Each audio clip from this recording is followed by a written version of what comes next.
العلم هو النور الهادي والمفتاح لكل الخير من يرد الله به خيرا.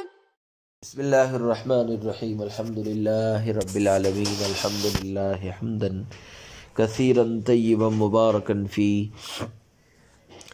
یا رب لک الحمد کما ينبغی لجلال وجہک ولعظیم سلطانک. وصلی اللہ وسلم علی نبینا محمد وعلی آلہ واصحابہ وبارک وسلم تسلیما کثیرا کثیرا. بسم اللہ الرحمن الرحیم. طہارت سے متعلق جدید مسائل آپ حضرات کی خدمت میں پیش کیے جا رہے ہیں. محل مسح اور کیفیت مسح کا بیان. باب المسح علی الخفین. محل مسح اور کیفیت مسح کا بیان.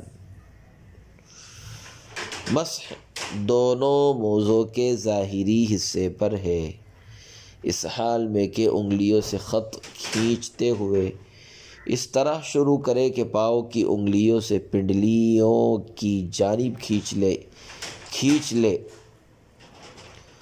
اور مسح کا فرض ہاتھ کی انگلیوں سے 3 انگلیوں کی مقدار ہے. عزیز طلباء کرام، مصنف نے مسح کی کیفیت اور مقدار فرضیت کو بیان فرمایا ہے. موضوع کے ظاہری حصے پر مسح کرنا ضروری ہے، اور موضوع پر مسح کرنے کا مسنون طریقہ یہ ہے کہ دائیں ہاتھ کی انگلیاں دائیں موزے کے اگلے حصے پر رکھے اور بائیں ہاتھ کی انگلیاں بائیں موزے کے اگلے حصے پر رکھے. پھر ان دونوں کو پنڈلیوں کی جانب ٹخنوں کے اوپر کھینچ کر لے جائیں اور انگلیوں کو کشادہ رکھے، اور مسح کی مقدار مفروض 3 انگلیوں کے بقدر ہے، یعنی پیر کے اگلے حصے پر 3 انگلیوں کی مقدار مسح کرنا ضروری ہے. خفین کے اوپر مروجہ سوتی کے پتلے موزے پہنے ہوئے ہونے کی صورت میں مسح کا حکم. کاٹن ساکس پہنے ہوئے ہونے کی صورت میں مسح کا حکم. اگر کسی شخص نے خفین کے اوپر سوتی اونی موزے پہن رکھے ہیں تو یہ دیکھا جائے گا کہ وہ باریک ہیں یا موٹے، یعنی اگر اتنے باریک اور ہلکے ہیں کہ ان پر مسح کرنے سے ہاتھ کی تراوٹ چمڑے کے موزوں تک پہنچ جائے تو ان کے اوپر مسح کرنا کافی ہے، اور اگر اس قدر موٹے ہیں کہ اوپر کے مسح کا اثر نیچے خفین تک نہ پہنچے جیسا کہ عام موزوں میں ہوتا ہے تو ان موزوں کے ہوتے ہوئے خفین پر مسح درست نہیں ہوگا. موزوں پر مسح کا محل وہ حصہ ہے جو پاؤں کے اوپر ہے، یعنی ہاتھوں کی تری کا موزے کے اس حصے پر 3 انگلیوں کے بقدر لگنا ضروری ہے جو پاؤں کے اوپر ہے. پھر یہ بھی شرط ہے کہ جس موزے پر مسح کیا جا رہا ہے وہ ایسا ہو کہ اگر اسے انفرادی طور پر پہنا جائے تو اس پر مسح جائز ہو. لہذا سوتی یا اون کا وہ موزہ جسے خفین پر پہنا گیا ہے اگر وہ اتنا پتلا اور باریک ہو کہ مسح کی تری کو خفین تک پہنچنے میں مانع ہو تو ایسی صورت میں اس پر مسح کرنا جائز ہوگا، کیونکہ ہاتھوں کی تری خفین تک پہنچ گئی جو فرض ہے. لیکن اگر وہ اون یا سوت کا موزہ اتنا موٹا ہے جو تری کے خفین تک پہنچنے میں مانع ہو تو اس پر مسح جائز نہیں ہوگا، کیونکہ یہ اون یا سوت کا موزہ نہ تو ایسا ہے کہ اس پر انفراداً مسح جائز ہے اور نہ ہی وہ مسح کی فرضیت یعنی خفین تک تری کا پہنچنا فرضیت یعنی خفین تک تری کا پہنچنا اور نہ ہی وہ مسح کی فرضیت کو ادا ہونے دے رہا ہے، یعنی خفین تک تری کے پہنچنے کو ادا ہونے نہیں دے رہا ہے. اس لیے خفین پر ایسے سوتی موزے کے ہوتے ہوئے مسح جائز نہیں ہوگا۔ پھٹے ہوئے موزوں پر مسح کا حکم، مسح جائز نہیں ہے ایسے موزے پر جس میں بہت زیادہ پھٹن ہو۔ لا يجوز المسح على خف فيه خرق كثير يتبين منه قدر 3 أصابع الرجل وإن كان أقل من ذلك جاز۔ جائز نہیں ہے مسح ایسے موزے پر جس میں بہت زیادہ پھٹن ہو، اس سے پاؤں کی 3 انگلیوں کی مقدار ظاہر ہوتی ہو، اور اگر اس سے کم ظاہر ہوتی ہو تو مسح جائز ہے۔ موزہ اگر پاؤں سے کھل جائے تو پورا موزہ کھول کر پاؤں دھونا لازم ہوتا ہے۔ موزہ اگر پاؤں سے کھل جائے تو پورا موزہ کھول کر پاؤں دھونا لازم ہوتا ہے۔ اب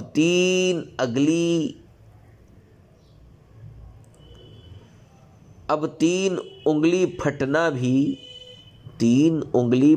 بھی موزے کا کھلنا ہے، کیونکہ قدم میں اصل انگلیاں ہے اور 3 انگلیاں اکثر قدم ہے، اس لیے ایسے موزے کے 3 انگلیوں کی مقدار پھٹنے یا اتنی مقدار ظاہر ہونے سے یوں سمجھا جاتا ہے کہ قدم کھل گیا، اس لیے اب موزہ کھول کر پاؤں دھونا ہوگا۔ موزے کی چین ٹخنوں سے نیچے تلوے تک کھلنے کا حکم۔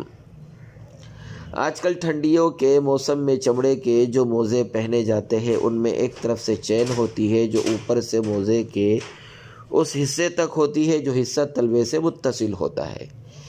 اگر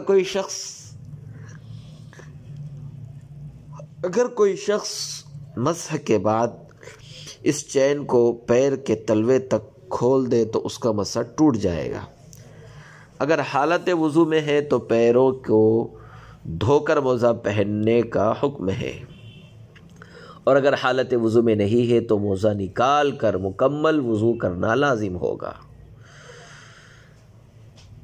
عزیز طلبہ کرام، انطباق اس طرح سے دیا جائے گا کہ موزہ کی چین تلوے تک کھل جانے کا مطلب یہ ہے کہ یہ خرق کثیر کے حکم میں ہے، کیونکہ تلوے تک موزے کے کھل جانے کی صورت میں 3 انگلیوں سے زائد پیر کا حصہ ظاہر ہو جاتا ہے، اور خرق کثیر کی صورت میں موزوں پر مسح جائز نہیں ہے۔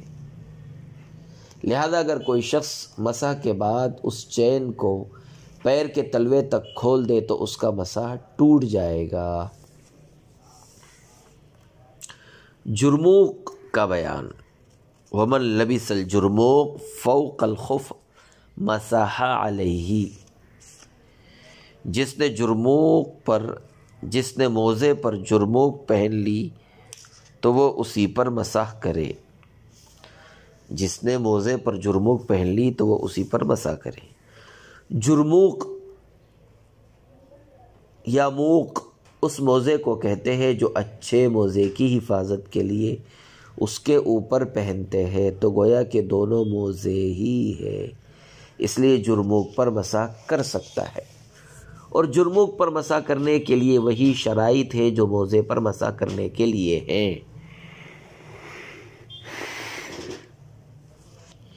ان رسول اللہ صلی اللہ علیہ وسلم کان یمسح علی الموقین والخمار۔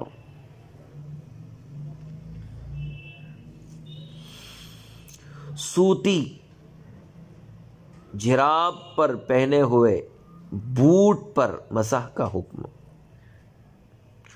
بعض دفعہ سردی کی وجہ سے سوتی موزے کے اوپر ایسے بوٹ پہن لیے جاتے ہیں جو ٹخنوں کو ڈھانپ لیتے ہیں، ایسے بوٹ پر مسح کرنا جائز ہے بشرطے کہ اس کے نیچے کا حصہ پاک ہو۔ شریعت مطہرہ میں جن موضوع پر مسح کی اجازت دی گئی ہے اس کے لیے 3 شرطیں ہیں۔ نمبر 1، ٹخنوں سمیت پاؤں کے جتنے حصے کا دھونا فرض ہے اس کو چھپائے اور 3 انگلیوں کی مقدار پھٹن نہ ہو، شگاف نہ ہو۔ نمبر 2، پاؤں سے لپٹا ہوا ہو۔ نمبر 3، اس کو پہن کر معمول کی رفتار کے لحاظ سے 1 فرسخ یعنی 2 میل یا اس سے زیادہ چلنا ممکن ہو، اور بوٹ میں یہ تینوں شرطیں پائی جاتی ہے، اس لیے اس پر مسح کرنا جائز ہوگا۔ البتہ بوٹ چونکہ جوتے کی جگہ مستعمل ہوتا ہے، اس لیے اس پر جواز مسح کے لیے اس کے نیچے کے حصے کا پاک ہونا ضروری ہے۔ نیز مسح میں اعتبار اوپر کے موزے کا ہے، پس اگر کسی نے خفین کے نیچے عام کپڑے کے موزے پہن رکھے ہو تو کوئی حرج نہیں، مسح درست ہے۔ اور بوٹ میں جب خفین کے شرائط موجود ہے تو اس کے نیچے سوتی موزے کے موجود ہوتے ہوئے اس پر مسح جائز ہوگا۔ جوربین کا حکم، لا يجوز المسح على الجوربين الا ان يكونا مجلدين او منعلين، وقال لا يجوز الا اذا كانا ثخينين لا يشفان۔ جوربین پر مسح کرنا جائز نہیں ہے مگر یہ کہ وہ مجلد ہو یا منعل ہو، اور صاحبین فرماتے ہیں کہ جائز ہے بشرطے کہ موٹے کپڑے کے ہوں، چھنتے نہ ہو۔ مذکورہ بالا عبارت میں یہ بات بیان کی گئی ہے کہ جوربین پر مسح جائز ہے یا نہیں، تو یاد رکھنا چاہیے کہ خفین کے علاوہ جوربین یعنی موضوع کی 4 قسمیں ہیں جو مع احکام و تعریفات مندرجہ ذیل ہیں۔ موضوع کی 4 قسمیں ہیں جو مع احکام و تعریفات مندرجہ ذیل ہے۔ نمبر 1، خفین، وہ موزہ جو پورے کا پورا چمڑے کا بنا ہوا ہو، وہ موزہ جو پورا چمڑے کا بنا ہوا ہو۔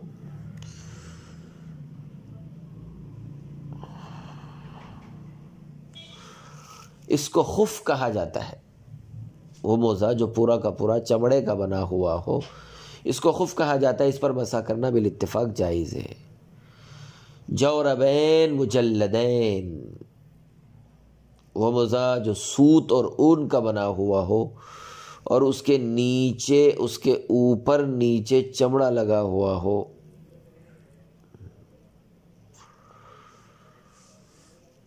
وہ موزہ جو سوت اور اون کا بنا ہوا ہو اور اس کے اوپر نیچے چمڑا لگا ہوا ہو، اس کو جورب مجلد کہا جاتا ہے، اس پر بھی مسح کرنا بالاتفاق جائز ہے۔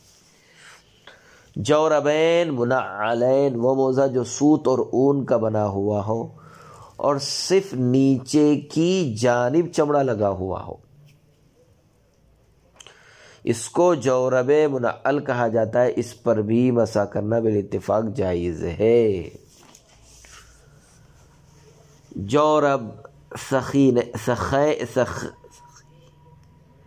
جورب سخینین، وہ موزہ جو سوت اور اون کا بنا ہوا ہو اور دبیز موٹا ہو،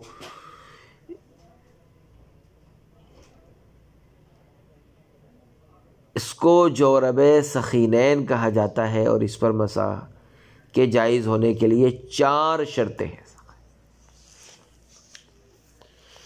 نمبر 1، وہ ایسے موٹے اور دبیز ہو کہ ان کے نیچے کی کھال نظر نہ آئے، ان کو پہن کر 3 میل یا اس سے زیادہ چلنا ممکن ہو۔ جورب سخینین، وہ موزہ جو سوت اور اون کا بنا ہوا ہو اور دبیز موٹا ہو، اس کو جورب سخینین کہا جاتا ہے، اس پر مسح کے جائز ہونے کے لیے 4 شرطیں ہیں۔ پہلی شرط، ایسے موٹے اور دبیز ہو کہ ان کے نیچے کی کھال نظر نہ آئے۔ نمبر 2، ان کو پہن کر 3 میل یا اس سے زیادہ چلنا ممکن ہو۔ نمبر 3، وہ بغیر باندھے پنڈلی پر قائم رہ سکے۔ نمبر 4، ان میں پانی جذب ہو کر پاؤں تک نہ پہنچے۔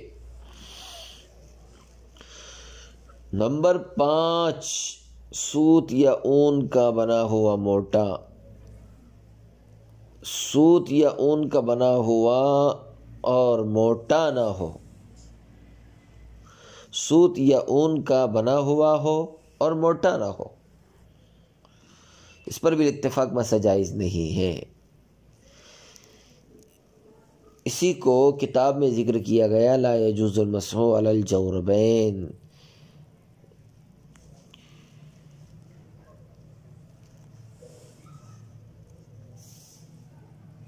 کہ جوربین پر مسح کرنا جائز نہیں ہے۔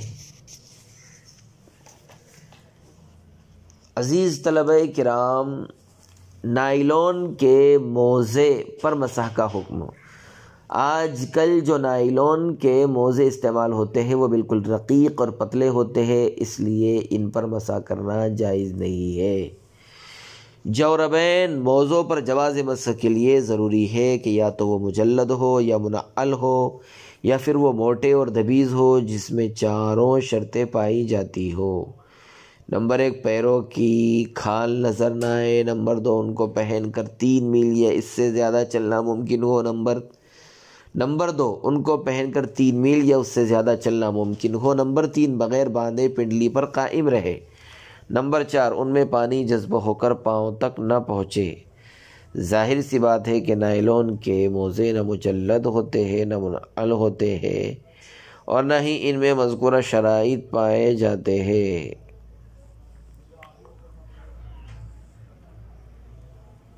نمبر 4، ان میں پانی جذب ہو کر پاؤں تک نہ پہنچے۔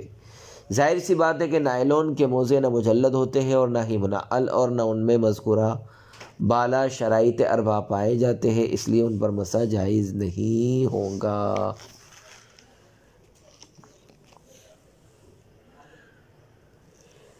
ڈائیونگ ساکس پر مسح کرنے کا حکم۔ ڈائیونگ ساکس، اس کو سیل سکین ساکس بھی کہتے ہیں، یہ خفین کی طرح مضبوط ہوتے ہیں اور خفین کی طرح خوب مضبوط ہوتے ہیں، اس لیے شرعاً اس پر مسح کرنا جائز ہے۔ ڈائیونگ ساکس، اس کو سیل سکین ساکس بھی کہتے ہیں، یہ خفین کی طرح خوب مضبوط ہوتے ہیں، اس لیے شرعاً اس پر مسح کرنا جائز ہے۔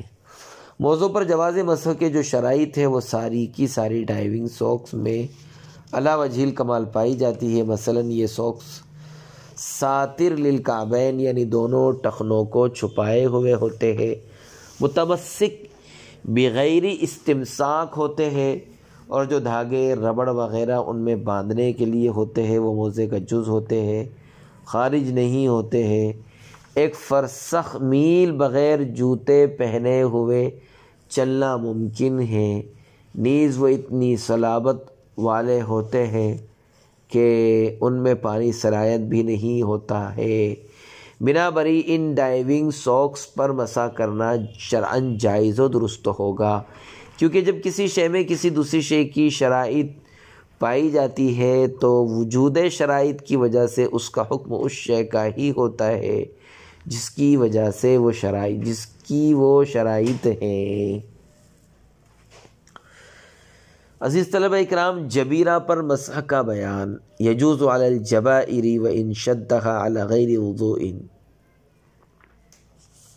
جبیرہ پر مسح جائز ہے اگرچہ بغیر وضو کے باندھی گئی ہو۔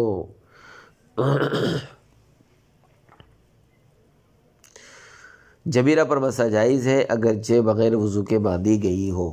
جبائر جبیرتن کی جمع ہے ٹوٹی ہوئی ہڈی کے باندھنے کی لکڑی یا پٹی یا زخم کی پٹی کو جبیرہ کہتے ہیں۔ جبیرہ پر مسح کرنا محدث کے لیے جائز ہے، خواہ وہ پٹی طہارت کی حالت میں باندھی گئی ہو یا حدث کی حالت میں۔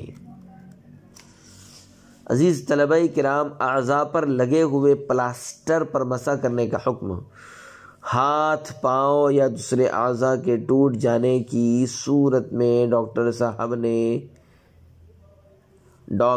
صاحب اس ٹوٹے ہوئے عضو کو جوڑنے کے لیے پلاسٹر لگاتے ہیں۔ ہاتھ، پاؤں یا دوسرے اعضاء کے ٹوٹ جانے کی صورت میں ڈاکٹر صاحب اس ٹوٹے ہوئے عضو کو جوڑنے کے لیے پلاسٹر لگاتے ہیں، اور ڈاکٹر کی اجازت کے بغیر اس کا کھولنا عموماً مضر ثابت ہوتا ہے۔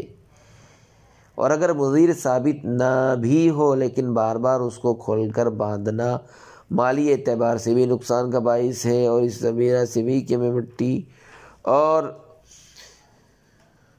ڈاکٹر کی اجازت کے بغیر اس کا کھولنا عموماً مضر ثابت ہوتا ہے، اور اگر مضر ثابت نہ بھی ہو لیکن بار بار اس کو کھول کر باندھنا مالی اعتبار سے بھی نقصان کا باعث ہوتا ہے، اس لیے جبیرہ کی طرح پلاسٹر کے اندر ملفوف اعضاء کا دھونا ضروری نہیں بلکہ مسح کافی ہے۔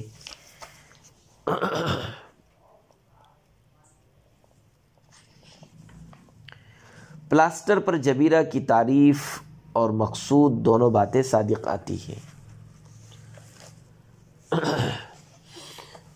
جبیرہ ان لکڑی کے ٹکڑوں کو کہتے ہیں جس کے ذریعے ٹوٹی ہوئی ہڈی کو جوڑا جاتا ہے، اور جبیرہ زخم کی جگہ کو پوری طرح سے چھپا لیتا ہے۔ اسی طرح پلاسٹر بھی ٹوٹے ہوئے اعضاء پر باندھا جاتا ہے اور وہ بھی زخم کی جگہ کو پوری طرح چھپا لیتا ہے۔ جبیرہ کا مقصد حرج کو دور کرنا ہے، کیونکہ جبیرہ کا کھول کر زخم کی جگہ کا دھونا یا مسح کرنا باعث حرج ہے۔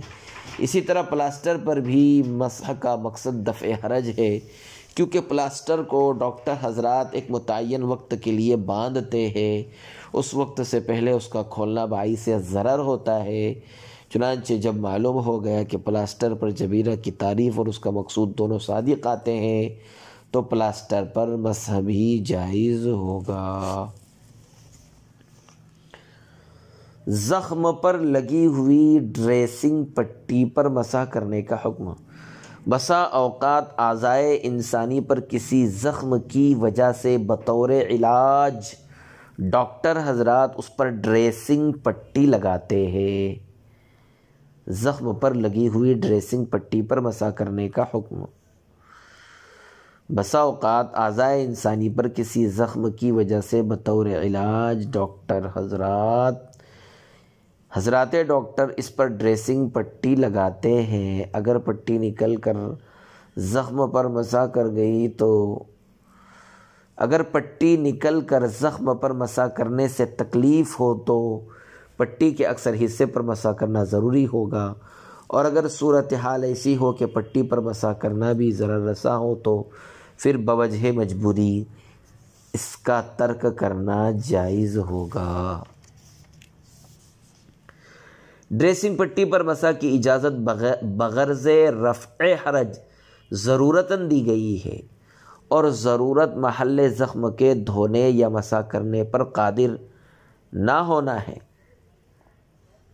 لیکن قاعدہ فقہیہ ہے کہ جو چیز ضرورتاً مشروع ہوتی ہے وہ بقدر ضرورت ہی مشروع ہوگی، یعنی اگر پٹی کھول کر محل زخم پر مسح کرنے سے کوئی تکلیف نہ ہوتی ہو تو محل زخم کا مسح کرنا لازم ہوگا، ورنہ پٹی کے اکثر حصے پر مسح کرنا ہی کافی ہوگا، خواہ پٹی محض زخم پر لگی ہو یا زخم سے متجاوز کر گئی ہو۔ اور اگر پٹی پر مسح کرنا بھی تکلیف دہ ہو تو اب مسح کو بھی ترک کرنا جائز ہوگا۔ اگر پٹی پر مسح کرنا بھی تکلیف دہ ہو تو اب مسح کو بھی ترک کرنا جائز ہوگا۔ عزیز طلبہ کرام، مسح علی الخفین سے متعلق ضروری مسائل آپ حضرات کی خدمت میں پیش کیے گئے۔ اب باب الحیض کے ذریعے حیض اور نفاس اور استحاضہ سے متعلق جدید مسائل آپ حضرات کی خدمات میں پیش کیے جائیں گے۔ وصلی اللہ وسلم علی نبینا محمد وعلی آلہ واصحابہ وبارک وسلم تسلیما کثیرا کثیرا۔ السلام علیکم ورحمۃ اللہ وبرکاتہ۔